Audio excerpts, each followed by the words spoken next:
ఈ వారం కథ పేరు మంచి అమ్మాయి. మరి ఈ అమ్మాయిల మంచి ఏమిటో వినేద్దామా? సురేఖ పాఠశాల నుండి ఇంటికి వస్తోంది. దారిలో ఆమెకి రాయి కింద ఒక కాగితం లాంటిది కనిపించింది. అదేమిటో అని రాయి తీసి చూసింది సురేఖ. అది ఒక 10 రూపాయల నోటు. ఆ 10 రూపాయలు తీసుకెళ్ళి వాళ్ళమ్మ సుజాతకి ఇచ్చింది. తల్లి ఆ నోటు తిరిగి సురేఖకిచ్చి నీకు ఇష్టమైంది కొనుక్కో అంది. ఆమె అలాగేనమ్మా అని ఆ రోజు బడిలో చెప్పిన పాఠంలో సందేహాలు అడిగి తెలుసుకోవడానికి సాయంకాలము సురేఖ తన ఉపాధ్యాయుని ఇంటికి వెళ్ళింది. అప్పుడు ఆమె తనకి దొరికిన 10 రూపాయల నోటు చూపించింది. ఆ నోటుతో ఏం చెయ్యాలనుకుంటున్నావు అని అడిగారు మాస్టర్ మూర్తి గారు. మీరేం చేయమంటే చేస్తాను సార్ అంది సురేఖ. అయితే బియ్యం కొని ఎవరికైనా దానం చేయి అన్నారు. సరే మేషారు అని ఆయన సలహా ప్రకారము బియ్యం కొని ఇంటికి వచ్చి 2 బిచ్చగాళ్లకు ఇచ్చింది సురేఖ.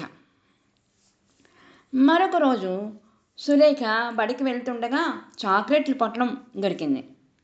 అందులో 50 చాక్లెట్లు ఉన్నాయి. చుట్టూ చూసింది, ఎవరూ లేరు. ఆమెకు అనుమానం కూడా వచ్చింది, పిల్లల్ని ఎత్తుకుపోయే వాళ్ళు ఎవరైనా ఇవి కావాలని ఇక్కడ పడేశారా అని. ఇలా ఆలోచిస్తుండగా ఒక ఆలోచన తట్టింది. దారిలో ఉన్న ఒక కుక్క ముందు చాక్లెట్ ఇప్పి పడేసింది. ఆ కుక్క ఆ చాక్లెట్ నమిలేసింది. ఆ చాక్లెట్ తిన్నా కుక్క బాగానే ఉంది, ఏమీ అవ్వలేదు. అప్పుడు సురేఖ్కి ఆ చాక్లెట్లు మంచివే అని నమ్మకం కుదిరింది. అప్పుడు వాటిని దారిలో ఉన్న ఒక అనాథ పిల్లల వసతి గృహంలో ఉన్న పిల్లలందరికీ పంచిపెట్టిందనమాట. అయితే ఇంకోసారి ఏమైందంటే, స్కూల్లో ఆటలాడుకుని ఇంటికి వస్తుంటే స్కూల్ పైన చెవికి పెట్టుకునే బంగారు జూకా ఒకటి దొరికింది.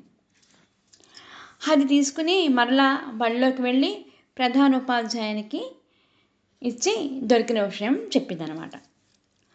ఆ మన్నాడు ప్రధానోపాధ్యాయుడు పిల్లలందరినీ అడగగా అది మణి అనే అమ్మాయిది అని తెలిసిందనమాట.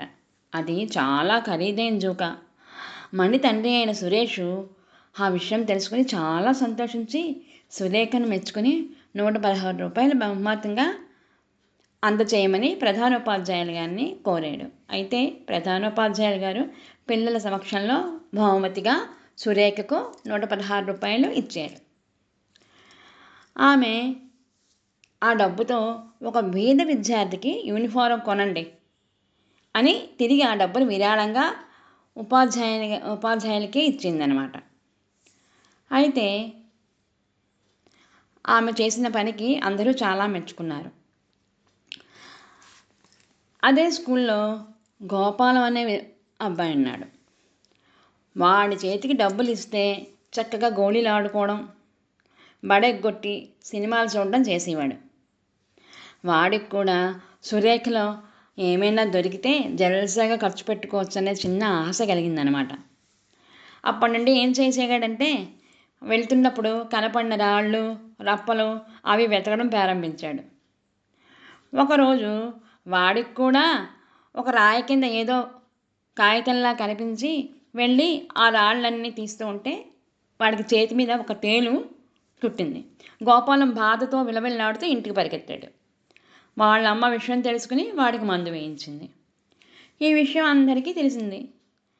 మన్నాడు మాస్టారైన మూర్తి గారు బళ్ళో పిల్లలతో, చూసారా పిల్లలు, మంచి చేసే వాళ్లకు దానికి తగినట్లుగా మంచి ఫలితం వస్తుంది, దురాశతో ఉంటే గోపాలంలా బాధలు తప్పవు అన్నారు. పిల్లలందరూ నవ్వారు. ఇంతకీ విచిత్రం ఏంటంటే, ఆ రోజు నుండి మన గోపాలం బుద్ధిమంతుడిగా మారిపోయాడండి. అతనిలో మార్పుకి అందరూ సంతోషించారు. ఇదండి కథ. కథ బాగుంది కదా. అంటే ఏదైనా కష్టపడి సంపాదించాలి, కానీ మనది కాని దాని మీద మనం ఆశ పడకూడదు. బాయ్ పిల్లలు, వచ్చే వారం ఇంకో కథతో మీ ముందుంటాను.